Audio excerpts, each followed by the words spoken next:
ఖురానులోని 90వ సూర అల్ బలద్ తెలుగులో అనువాదం. అనంత కరుణామయుడు అపార కృపాశీలుడు అయిన అల్లాహ్ పేరుతో ప్రారంభిస్తున్నాను. కాదు. భావం అంటే మీరు అనుకున్నట్లు వాస్తవం అది కాదు అని భావం. నేను ఈ నగరం మక్కాపై ప్రమాణం చేసి చెబుతున్నాను. ఓ ప్రవక్త, అసలు విషయం ఏమిటంటే ఈ నగరంలో నిన్ను హలాల్ చేసుకున్నారు.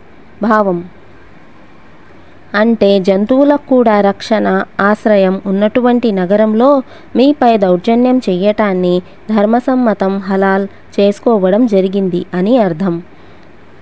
తండ్రి అంటే ఆదం అలైహిస్సలాం సాక్షిగా, ఆయనకు పుట్టిన సంతానం సాక్షిగా మేము మానవుణ్ణి శ్రమ కోసం పుట్టించాము. భావం అంటే ఈ ప్రపంచం భోగభాగ్యాలు అనుభవిస్తూ హాయిగా జీవించే స్థలం కాదు. కష్టాలు, కాఠిన్యాలు, శ్రమతో నిండిన స్థానం ఇది. ఏ మనిషైనా ఈ స్థితిగతులకు లోను కాకుండా ఉండలేడు.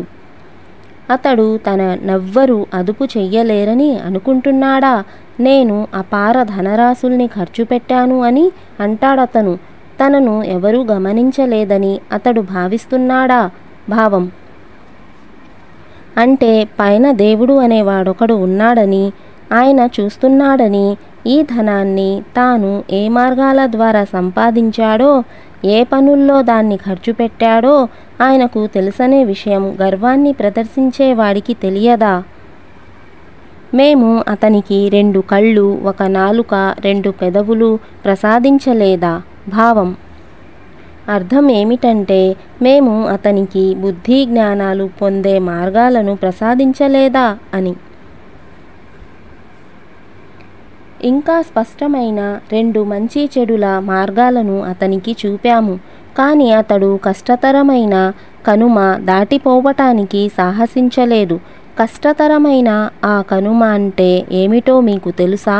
ఎవరినైనా బానిసపు బంధనాల నుండి విముక్తి గావించడం, లేదా ఆకలిగొన్న రోజున సమీప అనాథుడికి లేదా దిక్కులేని నిరుపేదకు అన్నం పెట్టడం.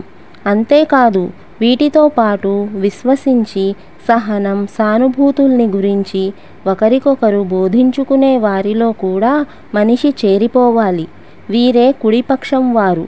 మా వాక్యాలను తిరస్కరించిన వారు వామపక్షానికి చెందినవారు. వారిని అగ్ని చుట్టుముట్టి ఉంటుంది.